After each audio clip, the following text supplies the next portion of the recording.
Thank you, Arturo. Thank you, Roca Madrid Gallery. We are again here.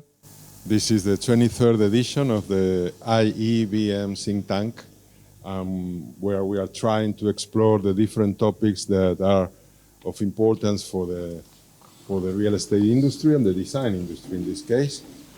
Today is a special occasion because we are celebrating, as Arturo expressed, our 25th anniversary in Spain as Broadway Malyan.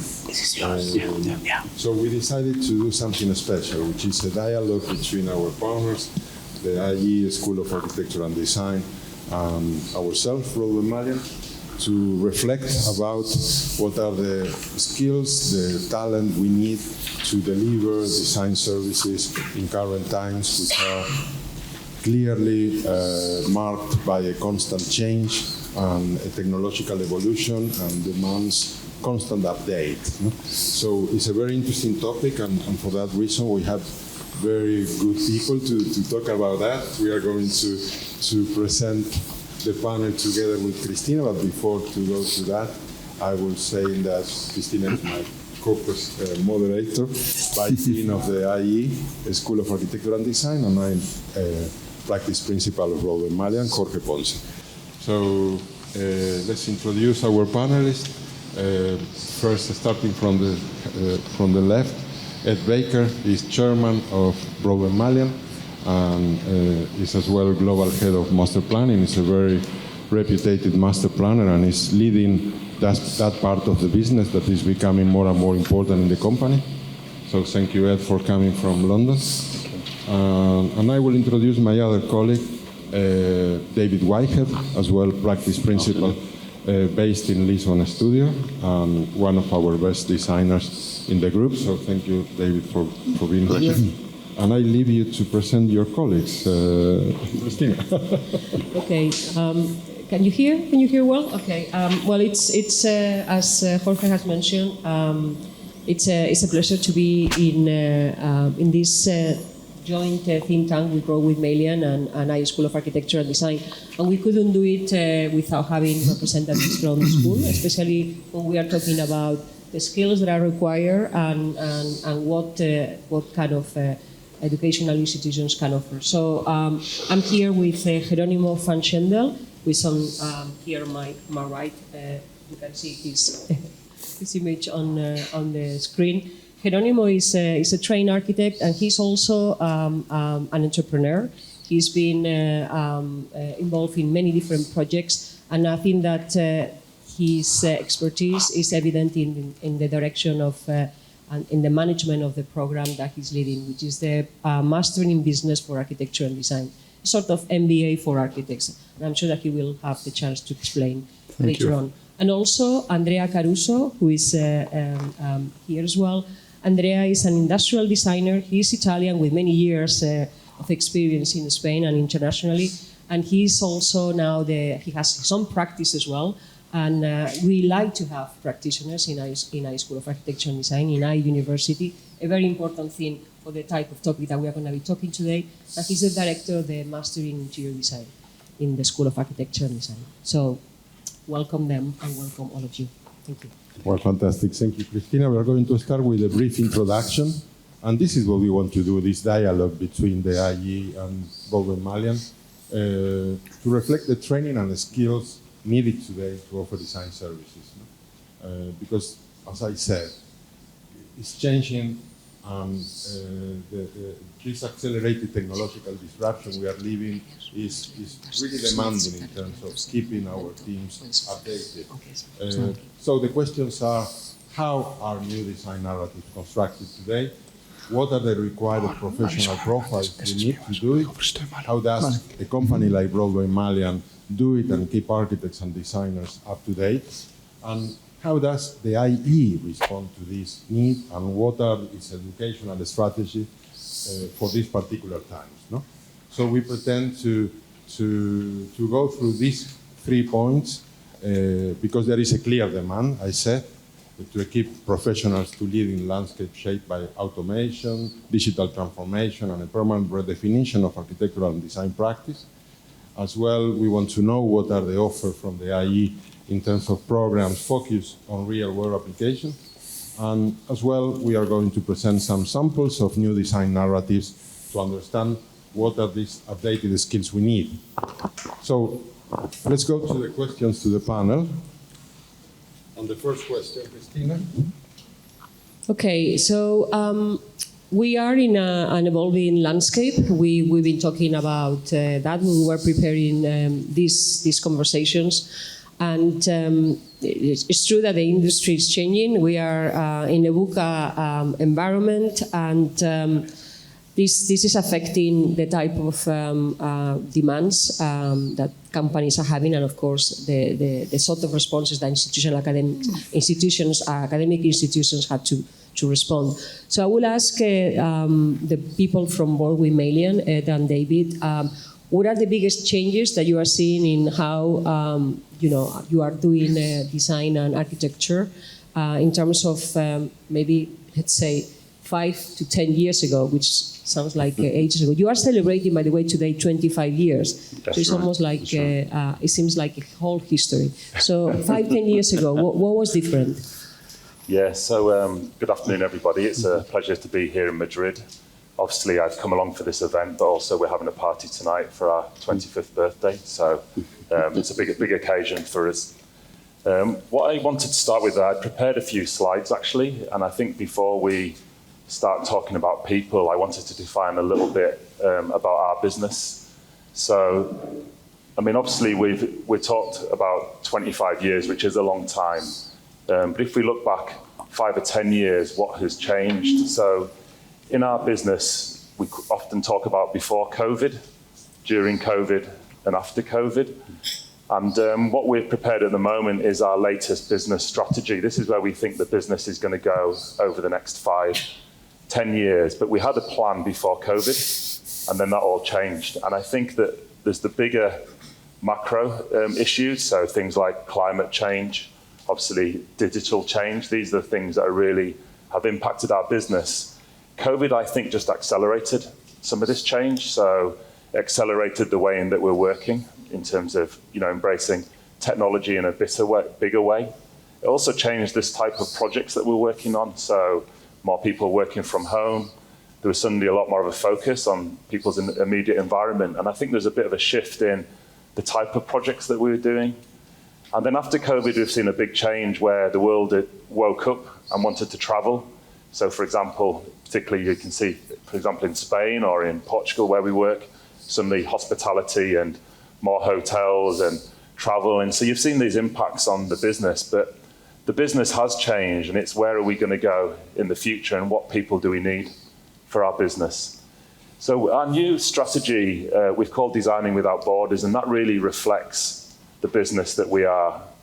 So we are an international business. So when we talk about people, we have a very diverse team across the world. We have 11 studios. I was based in Singapore for 13 years, working in a very different place and a different culture. I'm based in London now. So when we talk about our people, we have a global team.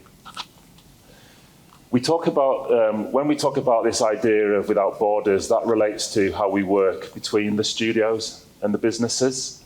It also relates to the different skills that we have. We work on a lot of different types of projects at different scales.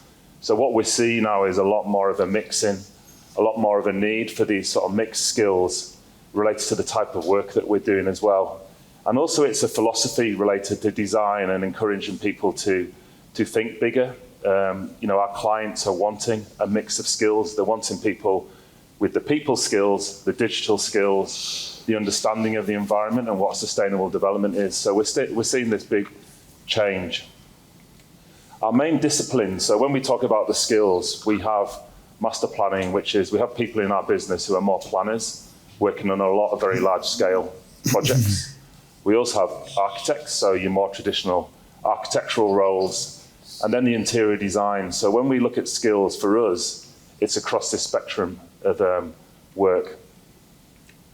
And then the scale of projects that we work on is really diverse. So in some places, for example, at the moment in Muscat, in Oman, we are doing a regional plan for the whole of the city and its growth over the next 10, 15 years, all the way down to the design of buildings, the interior design, the public spaces. And so it's the skills that we need to deliver this variety of work is really important for us. So in terms of the projects, I've mentioned, this is a big structure plan. The skills needed for these type of projects, it's about an understanding of sustainability and city growth. It's an understanding of economics, people and the social aspects. So we need people with the people skills, the project management, the digital skills, for example, geographic information systems. So different types of skills, but when you start looking at, this is in Singapore, this is a regenerated city district. This is about adaptive reuse. A lot of focus on reusing existing buildings, regeneration, green, blue engineering, we call it. So again, a different set of skills. And then down to the types of buildings that we do. So this is a project that is being developed at the moment. It's in Birmingham. It's adapting an existing building, but it's also proposing a new building. And this is a building that has PV panels on one side of the building. It generates its own energy. So the types of skills that we need now are around things like adaptive reuse, regeneration, the sustainability skills, but also, as I mentioned earlier, the economics and the ability to deliver these type of projects. So this is the Google headquarters. So we do a lot of work with international clients like Google, in different countries and places. So how can we deliver a project like this for an international client, but in a very local context? So that's how we work with our different teams. So lots of different skills, people who can think internationally, but also people who can think very locally and in the local context. And so when we come to, this is in Portugal, in Madrid, from Madrid do a lot of retail projects as well. Different types of retail now. So what you're seeing is a lot more, repurposing of older shopping centres, a lot more about mixed use development, a lot more about the open spaces and the public spaces rather than internal environment. Again, a different set of skills, people who can, designers who can think on these type of projects. And as I mentioned earlier, we do a lot of hospitality work. We do a lot of work. This is with Moxie, which is obviously an international brand, and working with them in different countries and contexts. So the skills needed to design these type of buildings to be able to manage and deliver these projects. So a lot of variety. And so when we talk about our business strategy then, it's really what are the skills that we think we need to deliver these projects across our global business, dealing with the global trends like global warming, the movements towards cities, the digital skills. So very simply, the design skills, the client skills and management skills, the people, specifically the people skills, and that relates to the training, and then the digital transformation. So the digital skills, whether that relates to the bigger scale projects, a lot around data, a lot around the specifics of, delivering projects in Revit or 3D visualization, and of course, increasingly the impact of AI on the work that we're doing. So what do we need as a business to survive going forward? And so this really just sort of breaks down those themes, obviously the international clients, the types of people that we need in our business, and then that digital transformation. So really that was really sort of my introduction to really just to understand, the business that we have, the complexity of the business. And when we talk about people, it's not a specific type of person, but the diversity that we need and the skills we need. That's very interesting. So I will kind of maybe go back to David. I don't know if you can add anything to this sort of landscape that Ed has drawn, which is very much about digital transformation skills, Sure. design without borders, international clients, and people skills as well. This is like the kind of the current landscape of skills that you need for the type of clients that you have. Absolutely. I think one of the things in recent years, in the last 5 years, is the sheer speed that things are changing in terms of the demand on us as professionals and what the client needs from us. And I think, software and the introduction of AI and that digital transformation has been, a rapid learning curve. So that sort of education side of things, we're still learning every day from that perspective. That, 5 years ago, this image here, the idea was a concept for a tree house hotel. And at the time, this is probably 4 or 5 years ago, it was through software, SketchUp, into Enscape. So it's like, wow, this is great. We can now communicate our ideas quicker through Enscape. But that still took a lot of time to produce those sorts of imagery in terms of the... Oh, it's disappeared. Sorry, apologies. To generate these sorts of images. What we're finding now with the advent of AI, our client, at first we thought, this is great, this is a USP, we can really use this, we can gain time back in our day in terms of working forwards. But the client very quickly cottoned on, the architect can now do things quicker and faster. So, I got a call from a client 2 weeks ago, David, I need a vision for Friday. I've put it in front of the directors, what can you do? So, 100 pages, 80-90% of the images were AI generated within design. Put it to the client, very happy. He got, in the olden days, if you like, 5-10 years, that would have taken weeks and weeks and weeks of preparation and modelling to be able to just generate that quality and level of imagery. So I just got a couple of examples here where this was using AI, Midjourney in particular, in terms of a concept for a vineyard, just to try and explain the idea to a client. And this was, I think, it was in version 4 of things. We're now on version 7. But how the thing's moving so quickly is just incredible. And then, nowadays I'm more likely, because I get involved a lot in the front-end design, in ideation and concepts and things like that, I'm using that almost as much as I'm using the pen now in terms of the design process along those tunes. And moving from Sketch into AI to generate that imagery, coming back into Sketch again, and then through modelling and things like that, it's really, I'm using that every day now, literally every day with ChatGPT and other softwares.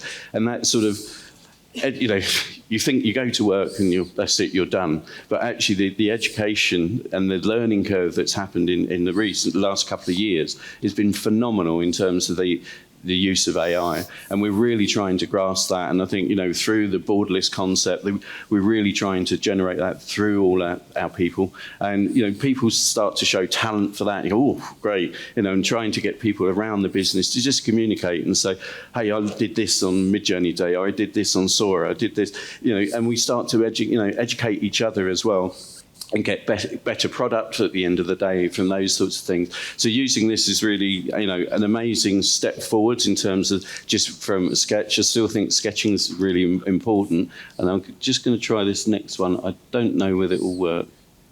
No, there we go. So, everyone now wants AI, wants images quickly, but now text to image, text to video. Clients now go, what's 2D image? Well, that's a bit old school. I now want that next level. So we're now finding, in terms of our presentation materials, it's no longer enough just to have 10 CGIs or imagery. They want that animation and storytelling, and to be able to bring the design narrative through our storytelling and through the software that we can use now is becoming, as I say, it's a daily event for us now, really, in terms of how we're using some of this technology. No, that's great. So, Andrea, you are the director of a master in interior design, which is a new one. And how do you take this challenge that the companies are kind of putting across, which is that they are rapidly needing to train? And what kind of how have you responded, if you may, in the sort of offering of subjects and knowledge for your students, so that they are ready for the market or even already working? Well, that's quite a challenge, I have to say. I love this conversation between practice and academia. I think a lot about time as a very important concept for designing an education program. Why time? Because as Ed and Debbie were saying before, we are living in a world that is extremely accelerating. And sometimes we have so many new technologies and new innovation to integrate that myself, I'm a little bit frustrated because I don't have the time to think why I'm doing what I'm doing. And I just lack time to reflect and to think about why we do things. And I think school is the best place where we can bring those type of questions and let the students have their time to think what they want to do when they go out in the practice. So this is just an example of how we shift in terms of time when going to take decisions. But also, we believe in, for example, in my field, that is interior design, and in the Master of Interior Design, which most of the time is dedicated to the embellishment or maybe the final treatment of the spaces. We are really interested in what is the purpose of what we do, right? So we say design interior with a purpose. We think about how to educate the best interior designers in terms of practice and skills, but also how to equip them with a very critical asset and critical mindset to be questioning things. At least this is just an ambition. And sometimes when then you talk to the practice, it's very hard to put into practice. But it is the school responsibility to spark that question and then involve the companies and the corporate sector to dialogue together on that matter. I also like to think that as a school, we have a foot in ideology and another one in form. So this dichotomy, this dual identity of how to design a program, where should we talk about more the political aspect of the sector, of the discipline, or more on the practice level? But I think the two things need to live together. And I would just to conclude with 3 questions we like to question our students. So it is really about what does a project lead to and why is this so important? Or how does your project fit into the local and the current context? So those are the questions that we bring into class. This is the very first edition. In 1 year, maybe I can see if we manage to achieve that. No, but I think that you identify something which is very important, and I think that maybe we'll go back to that later with Ed and David, which is the idea of time and maybe pausing when everything is so fast and furious. So I would like to ask Jero, before we actually pass into a different question. You are dealing with students who are all working and they are kind of quite professionally challenged with their already needs of updating in the day-to-day. What kind of response do you provide as the director of the program, but also almost as a coach on their training and on their work life? Well, first of all, I'm very aligned with what Andrea said. I think we are on missions that are very much aligned within different knowledge areas.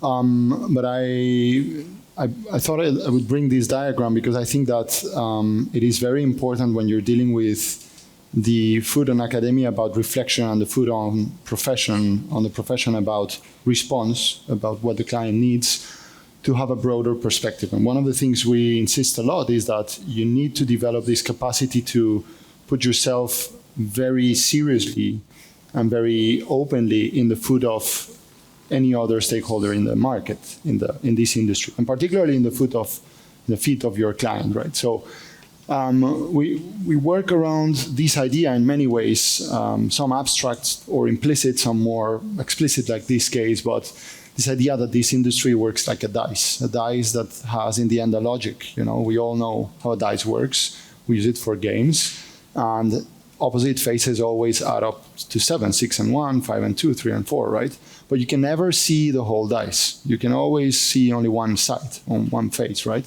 Maximum, as you can see in this image, 3 of them, right? And the reality is that we are in an industry that, whether we like it or not, the beauty and the difficulty of it is that it is a co-creation between all these stakeholders, each of them in this diagram representing one side of the dice. You can never control everything. So if you exert your profession, if you exert your thinking, your reflection from the point of view of one of the faces only, you're going to face a lot of difficulties. The more you integrate the other faces, the more you integrate the other perspectives, the more you amplify the way you approach form or whatever other area within our profession, the less friction there will be, the more opportunity you will be able to create. So that's sort of one of the key things I wanted to add. The other thing is about understanding the changing work dynamics that happen in our industry.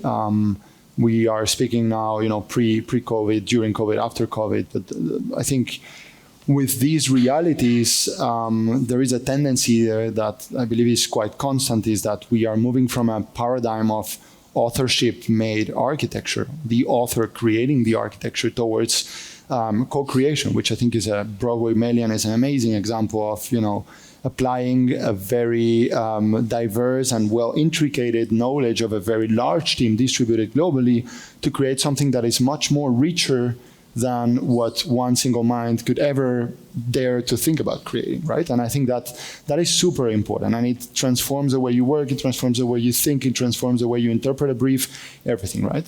I think there are some other secondary dynamics that we could speak about if we had time, about the transformation between a micro specialized studio to a macro studio that can do anything from interior to a master plan, and obviously the distributed work that you can count on when you have this co-creation initiative and you have the remote work scenario. But I'll leave it there. I think maybe just to wrap, connecting to the technology, because this was the part about the shifts in technology.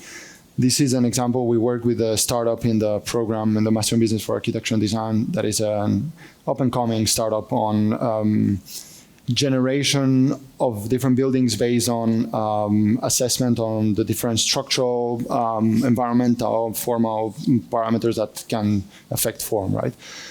The most important thing was not the startup itself. There are hundreds at this point, which shows the strength of technology, but the reflection that we brought to students after is, okay, once, let's assume you can do, as David was saying, 10 images in a day, okay?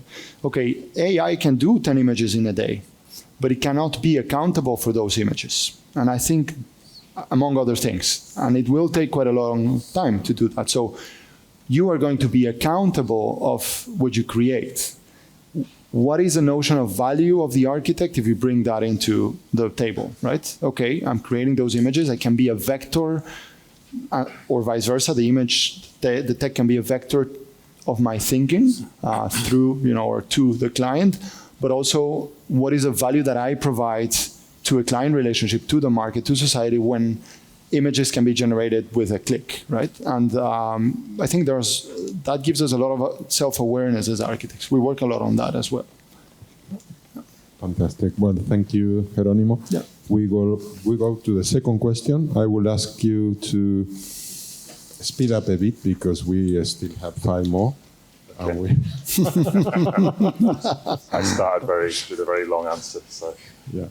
But well, this is a very interesting one because it's what is the talent that moves the needle, and what firms look for, and how education can deliver. No? And my question to my colleagues, to Ed and David, when you look at the team today, what stands out? What is the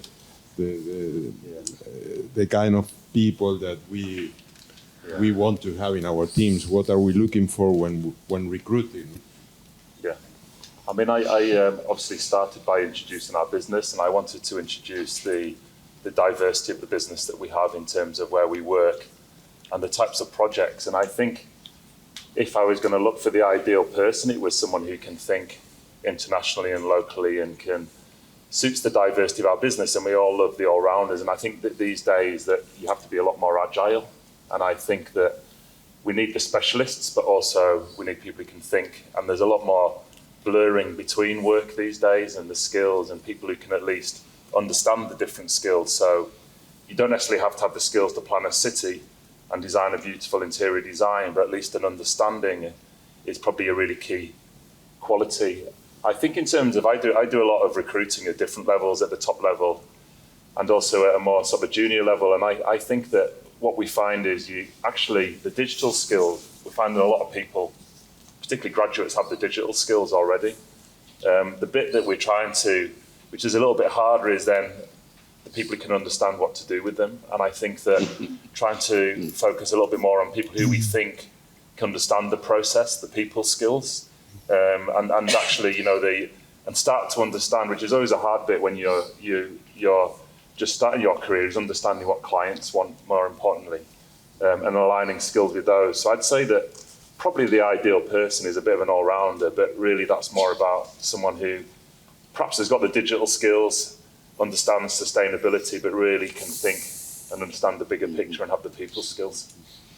Yeah, I think that's one of the key things in terms of thinking and drawing. Some people master particular soft pieces of software, but it's, can they design through that software? And there's often an imbalance sometimes. So in that, and some of the people we interview, I think, but the other thing for me is when they go beyond and they start to they want to learn more. They have a hunger for learning more software or something new.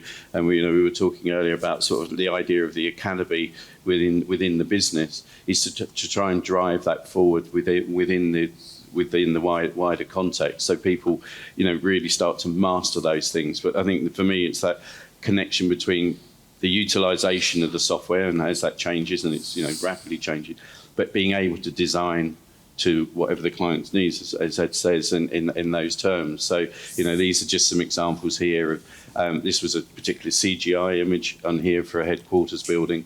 This one here was just about trying to capture, in terms of a design narrative, just using the software and understanding the light. It was the idea of being under a tree, shaded by a tree. So how do you sort of start to bring that through? So this was a more traditional use of sort of software in terms of SketchUp and so on. But then, you then look at that same sort of brief in terms of understanding, creating that atmosphere of being within a shaded of a tree, and you suddenly use AI to do that. And where does that start to take you? So, you can take you on a particular journey, and it's how people translate through that, through design, I think, is really, really important. And I put this in, these are a couple of my sketches, but as for all that technology, I think there's still a place for the hand drawing and that quick communication. And I think, we are working more and more remotely, and we have to as a business. And as you say, we're borderless. We don't think of ourselves in terms of silos. We're one business across 11 locations. And that digital connection's fantastic. But there's still, sometimes it's just fantastic with a piece of tracing paper and a pen to sit next to someone and they see why the mark making that you're making, the thinking process that goes through. I think it's incredibly important. So even in this digital transformation, there's still a moment for the sort of the analog. Fantastic. Well, and now the question to Andrea and Jerónimo is how your programs can shape this kind of professionals we are looking for. Wow, I was very interested to hear your answer. I love the distinction between digital and people skills. And this resumes exactly what we are trying to do in the school. Well, this is a very schematic, just an example. It's very difficult to read, but I will try to explain. Just to give you an example of how I was taught on designing spaces. So my practice is specialized in retail design. And when I studied retail design, I was taught that I had to attract, seduce, and convince my customers. And most of the time, we don't call them customer, we call them consumers, which is a horrible word, right? So over the last years, I try to think how retail, by the way, retail design as, sorry, I can't remember his name, but anyway, I will try to remind it later, is one of the least social activities we have in urban context.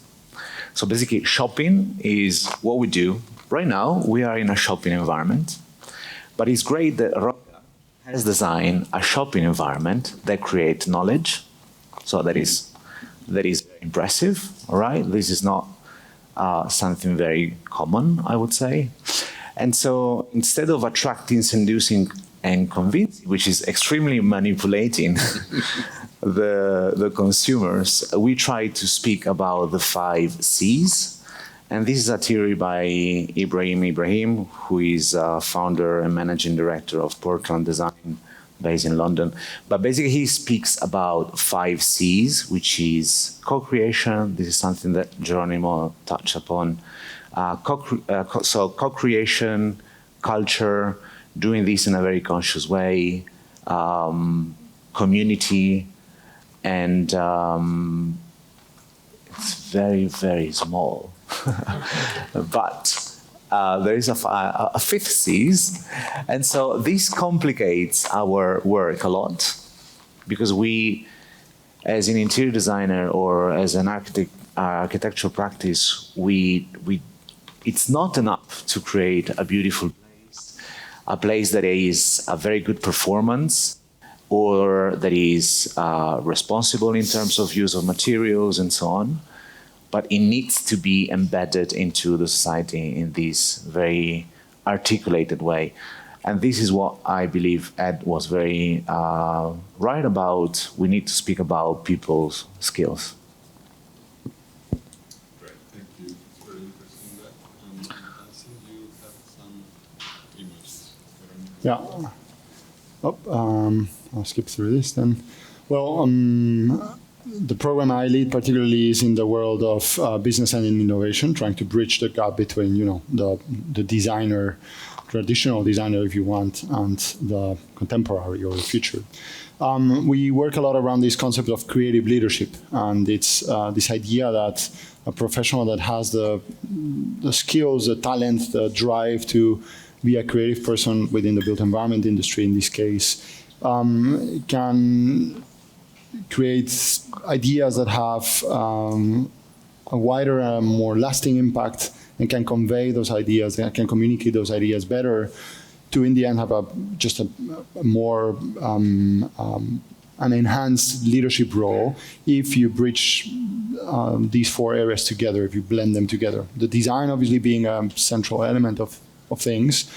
The notion of business management, if you want, from the perspective of more the formal business management of the areas of the traditional areas of management, accounting, strategy, marketing, and all that's part.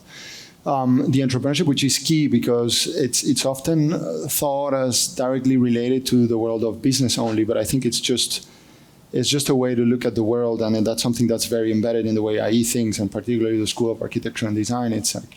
It's about discovering problems and defining problems in a particular way, and then being able to set the stage, resources, time, people, technique, technology, to transform those problems into opportunities, and those opportunities into businesses, products, services, and whatever really has the capacity to change the world. So entrepreneurship is mostly about spotting problems, I would say, and transforming the environment around to be able to transform those problems.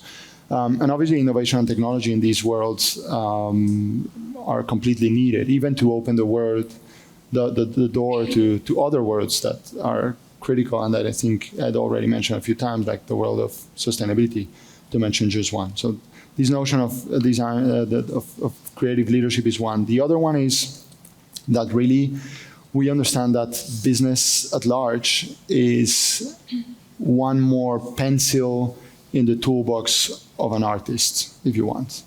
You have, red, green, blue, business, yellow, green, whatever, right? So, and it feeds back to each other. There is nothing like, and I, in a way, I challenge the audience to try to think about a brand that you admire, that you think that has had impact in the world, within our industry or outside, that has not good business management. It's very, very hard. And business management doesn't really mean growth. I mean just good business management. Clarity, just managing people correctly, making sure that you have the resources to actually develop the activities that make you someone to, or an organization able to make an impact and so on. So really understanding that this dichotomy between it's either design or business doesn't really exist at all, and it has never existed if you want. It is a platform business that really launches the designer forward. These are just, I won't speak longer about this because it's because of time, but this was just some examples of our students that are really about spotting those problems. So on the left side you have two projects up and down, and on the left side you have two problems that are really spotted, and it's really something we put a lot of energy on. And this works for a tech company, for an architecture office, for an NGO related to public space activation, whatever. Really, if you don't have clarity about what's the problem that you're trying to solve, if you don't really try to understand what is the situation there, very, very fast when you go into the creation of a product, a service, a technology, you start walking the void. Whereas when you have dedicated enough time to understanding and apprehending, making yours that problem, you create the belief, you create the knowledge about that problem, a lot of things can change in the environment. But you have clarity of what is the thing that you try to solve, the why, right? And that gives you a lot of resilience in a world that changes fast and with clients that are very, very demanding. So I'll leave it there. Yeah.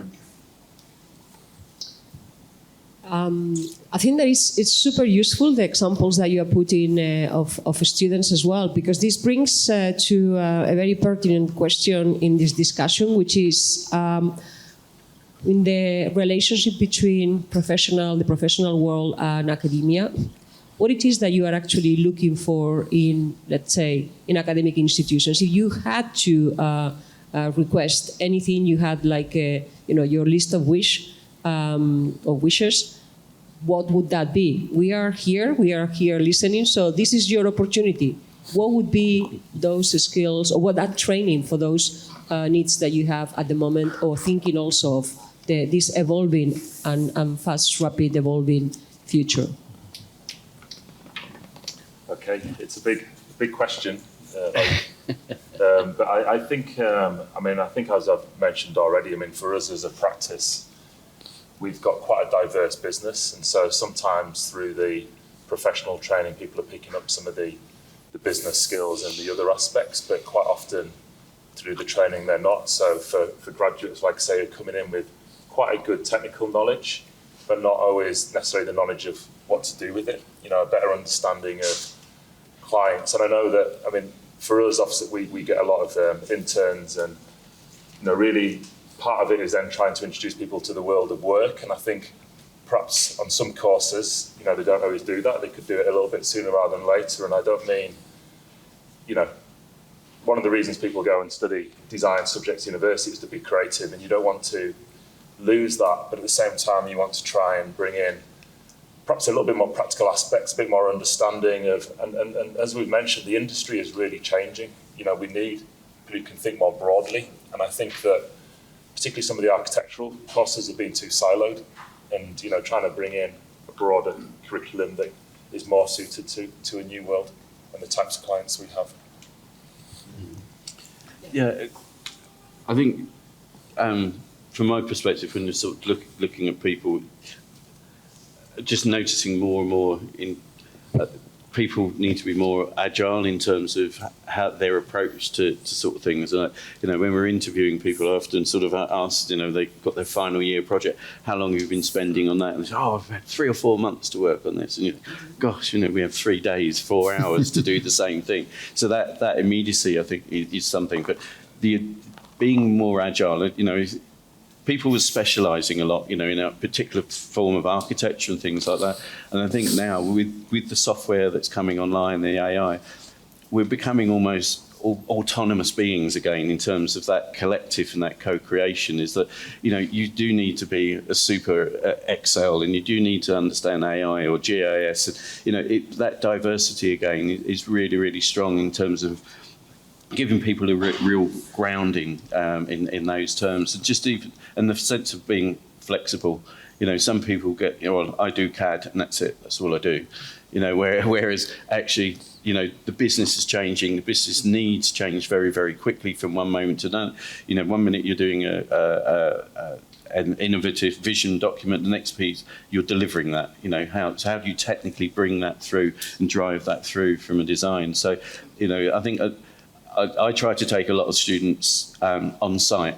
Because they end up drawing these theoretical drawings, and it's like, suddenly there's a gap here. And so, do you remember that big builder? How's he ever going to get his hand in there to paint it or finish it? And it's like, oh gosh, real world applications in terms of, going from that concept through to the finished article and getting people on site and understanding the real process of architecture in terms of the built form.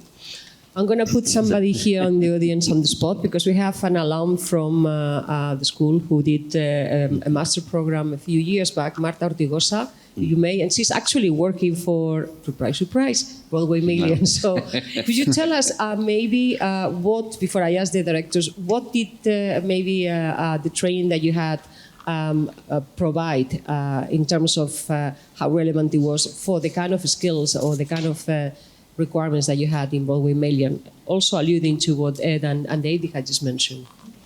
Okay, now? And I think we were trained like a lot in architecture and design, but we also learned a lot about the topics we were designing. So we were learning about things that were not architecture per se, but they really help us to understand the topic we were designing about. And I think that kind of wider knowledge really leads you to a better design. Okay, so Andrea, how are we responding to this challenge that the sort of industry is actually putting on us? The need for a more agility, the need to be also more hands-on and able to have a holistic understanding, not super siloed knowledge. Mm-hmm. So again, just picking up on what we've been comment before. So we both have the very specific of the discipline and the broad holistic view together in class. So that is how we proceed. So we want our students to understand how to get there and paint the wall, but also the things that we touched before. So we bring faculty that are very much coming from the practice world, but they also have a foot in academia, so they all are maybe writing books, essays, paper, doing exhibitions, teaching in other universities. So they are all faculty that knows how to paint a wall, but also they question themselves. They are genuinely interested in the purpose of the discipline. So I think these two combination happens in any class of the master. Either is a mechanical and system class or something more critique. We always maintain the two aspects in the class. I think that is the main pillar. And then we also touch about on craftsmanship. Craftsmanship is such an important word for us, not in a nostalgic way, but because craftsmanship really speaks about the local context, can give relevance to the work you do because you can use local labor, local materials, you can have a direct impact in the local context while maintaining a very global vision. So that I would say is another very important thing that we try to bring. And last but not least, Jero, what's your response to these kind of requirements? Well, I think one thing that is so obvious that we often forget is that companies are made out of people, meaning that when we refer to a company, we think about it as an entity that is abstract, but in the end, whenever you're selling to someone, whenever you're negotiating to someone, whenever you're hiring or firing someone, you're hiring or firing, one person. And people that understand that are very, very important in an organization. Someone that really is able to bring down the thinking, the production, the atmosphere to the level of the one-to-one, even being on a large global organization, large global project. That is extremely important. So we work a lot with our students on something we call their track for leadership, and it has really three steps, if you want. One is about personal reflection about what you really want to do, why you're here. I mean, studying is really a luxury time where there's zero risk, all support, so like that. Second is interpersonal, like how can you be within your immediate environment, play that kind of role and start transferring in a positive way your beliefs and also absorbing the ones of the environment. And then the third one is about public leadership, so really about how you convey a message on the larger scale. There's a all-time classic business book called Good to Great, and the author used a metaphor, and he was working with companies like IBM, Intel, and so on. So very technical companies, but he said when we are creating them, the key teams, we think about this boss. We have a boss. We don't even know where the boss is going, but actually on purpose, before even knowing where the boss is going, we want to put in the people. We want to have the right people, and once we have the right people, then we'll figure out whether the boss can make 1 kilometer or 1 mile or 100 miles. So that's one thing. The other thing is that academia can bring a lot of content, but it is critical, and I think that's something our IE we put a lot of effort on. It's bringing experience to the student experience, if you want, to the student learning journey. How do you do that? By interacting with real world people that are on an open atmosphere. This is a picture, we do a lot of visits, Broadway, Malyan as well, but in this case it's with David Chipperfield's Chief of Operations, Benito Blanco in their London office, and it's an open conversation. We create these open spaces where you can ask whatever thing that is really putting pressure on you or that is intriguing you, and the people with that experience will open up completely. And it sounds obvious, but it almost never happens when you go to a lecture. It's always scripted, and there is a moment to speak about something. But in these cases, creating that transfer of experience is super important. And last but not least, just always keeping in mind in all the courses, and I think it's related to the diversity of faculty, that the value chain of architecture is nested within a larger value chain, which is construction, which is nested within a larger value chain,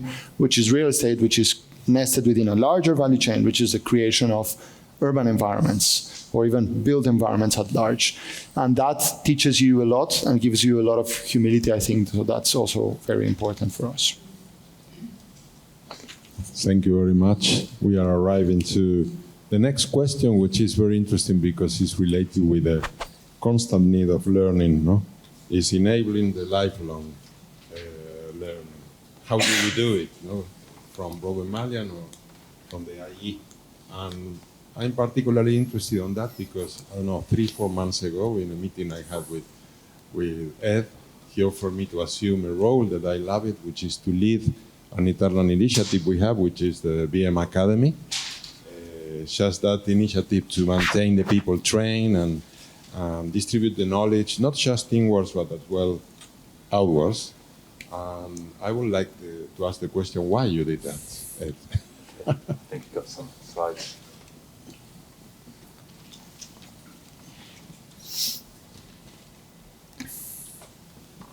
Okay, well, I suppose firstly, companies are made of people, so that's the start. That's the starting point.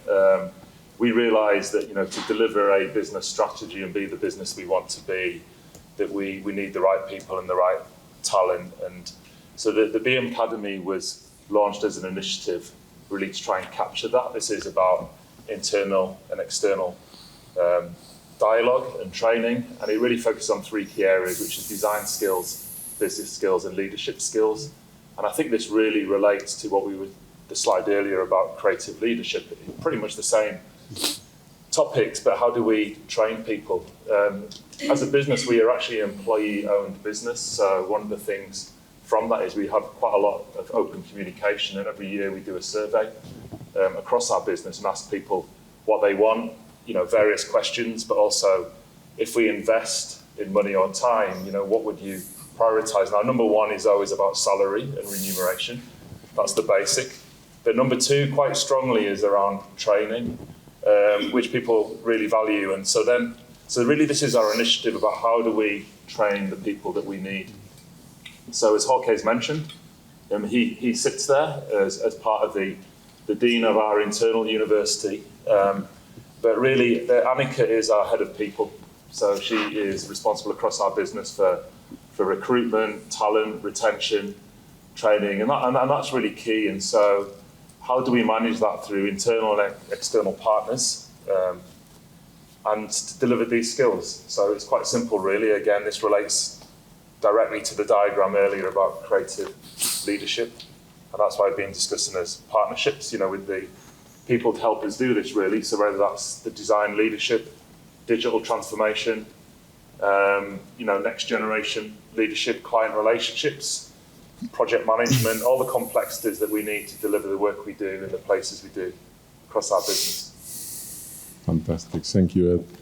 David, I don't know if you have anything to add.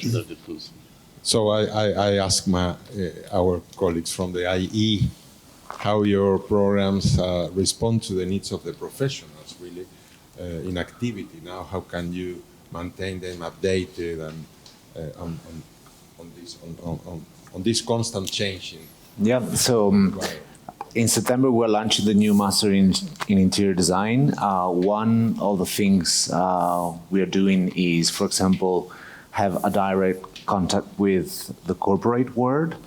So for example, we have a partnership with JLL to not just offer scholarship to our students, but to invite graduate from the master course to join the company and have a job opportunity. But maybe the most interesting aspect of this partnership is that during the master course, we, a little bit like Jero is doing in his course, we enter in the corporate world during the class. So we design the syllabus, sometimes together with the corporate. So it's not just my personal point of view from the academia, but I always ask, for example, David, how would you tackle this aspect in class? And he has such a much direct sense of what is going on in the market. So I see school as a very beautiful design problem. And to assess this problem, I need to have a very design methodology to do it. And I need to talk to various stakeholders. So I would speak to David to design a course. And it's very much related to the co-creation methodology of design. So it's not about my personal point of view. It's not about the individual, but it is really about collectivism. So these are very, very important strategy to maintain the sense and the temperature of what's happening in the real world. Thank you, Andrea. Jerónimo? Yeah. So, I won't really enter into the study plan, but I think there are a couple of things that are very important in this program and whatever program of the School of Architecture and Design, but it's bringing that connection to the corporate world at a global scale. So in these red strips, we do have visits and time in Madrid, we do have time in Amsterdam, Rotterdam, Delft, Eindhoven, the Netherlands in general. We go back to Madrid, but we also do cycles with people from the Netherlands, from the UK, and from other countries in Europe. And I think we do it in Europe because of the capacity of logistic capacity and the ideal setting of a program like this. But in reality, the people that come and lecture come from all over the world. They work in practices in these countries, but they bring a global vision. And I think it's super important for the relevance of what you do to have other points of view, very radically different points of view. And so that's one thing that we do. Obviously, in terms of also making it practical and realistic, these are programs that allow you, and I think it's important, some of our programs allow you to combine work and study. And I mean full-time work and study. Full-time work with responsibility, family, children keeping and study in a way that is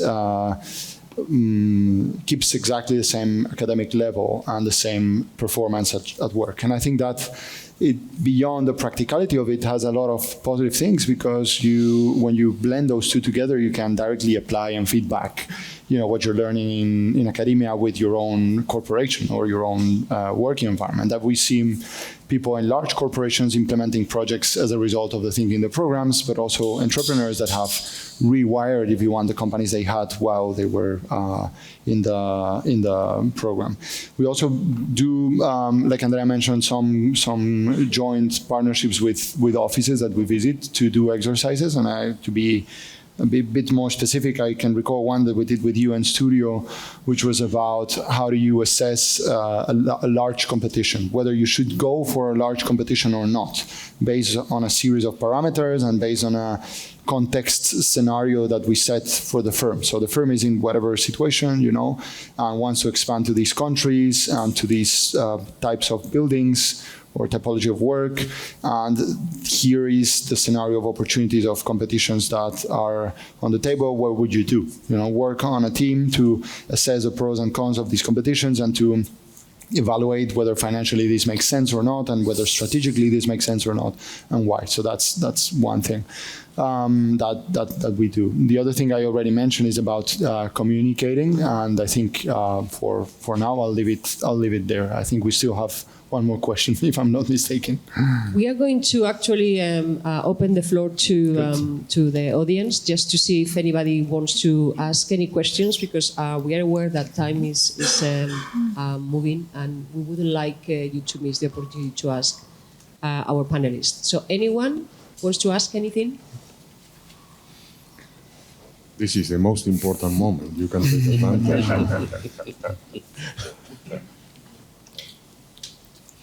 I think that we have time for one question. I can ask something. I have, the last question that we had, but I was just kind of making sure that you didn't go without having the opportunity. No? Nothing that you would like to ask? Okay, well, in that case, if I may, I will ask you to maybe choose one idea that you think that is kind of maybe it's a term that encapsulates what would make this sort of partnership that we've said that is super necessary between the industry and academia for the professionals of now and this rapidly evolving landscape. So may I ask Ed to be the first one?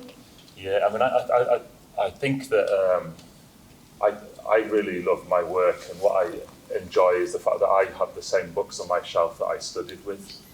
But what I also love is the fact that it's a profession that just is constantly changing. So I suppose in general, it's that culture of learning, and really that's one thing I really promote within our business is learning. And I saw one of our junior members of staff in Singapore the other day. We encouraged her to go and present at a conference. And she posted something on LinkedIn. First thing she said was, I was really outside of my comfort zone. However, I presented and really loved it. And I think being outside of your comfort zone is something I actually thought, well, it never stops wherever you are in your career. I'm constantly feeling outside of my comfort zone. And I really, that's good. It's that feeling that there's always more things to learn. And that's what I love about our profession and my job.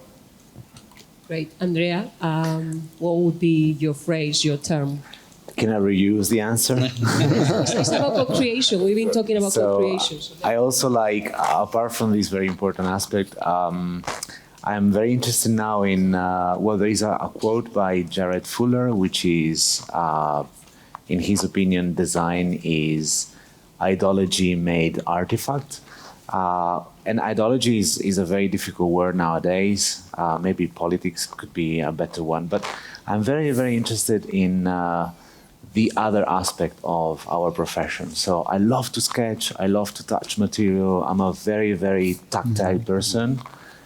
And I can spend hours just choosing between two stones. But then this is not enough. And I question myself, well, that's nothing. There's something more deep into the decision that I can take. So I like these two approaches to my discipline. David. For me, I always think back to my university days and the sense of freedom I had then, which was always amazing. And there are days where the client's demanding, software's not working and everything else. And it's like, I miss those days. I miss that point of inquiry that university gave to me at that point. I studied in Cincinnati for a while, and part of that program, I got to do philosophy, fine art, as well as my architecture, which expands your whole person, which was an incredible experience from that perspective. And I think having that point of inquiry, and I think going from university into the real world, still having that inquiry, and I think we see it, and we talk about our next generation that we look at. They have that inquiry because they want to know the next software. They want to know how to build a hotel or whatever. And I think, having that throughout your career and basically getting comfortable with the idea of change, because what we know today is going to change tomorrow. And I think, more and more, I think that sense of change is, needs to be mastered. Beautiful. Yeah. Jero, what would be your? Well, I was going to pick one, but then another one won, so I'll explain the thing. I was going to pick perseverance because I really believe that this industry and this career is like a very long marathon, and I think the more you're conscious about it, the more you can achieve, both on architecture, academia, and in business. But I thought there's one that perhaps is a little bit more relevant, which is believing. And I think believing for me has many parts. Obviously with the capacity to change your beliefs, but believing in architecture is extremely important because it's something that has so much, it moves so many resources, it lasts so much time, it requires consensus from so many people that really creating that kind of belief, it's super important. But also coming back to this final reflection about people, because companies and projects in the end are people, I think that academia can bring understanding on content, on things. Take sustainability, right? It can explain you what are the tools, it can explain you what is cradle to cradle, it can explain you what is circularity. But in the end, you need to believe to be able to, whenever you are confronted on business, when you're making the thing in a crux, in a moment of trade-off, in a moment of like really decision-making, you need to believe it needs to be high enough on your values to take the right decision. And I think that's something that is not immediate, and it takes a lot. And I think that's also something that it's a territory in between what a company can search and what a university can do. We cannot fully develop that. And I think the business culture is so important to work on that, but also requires that kind of input. So it's perhaps a territory in the in-between that drives unique professionals, I think. That's a point. Well, fantastic, really, I think. Thank you very much, Ed, Andrea, David, and Jerónimo. I think that they deserve a very big applause.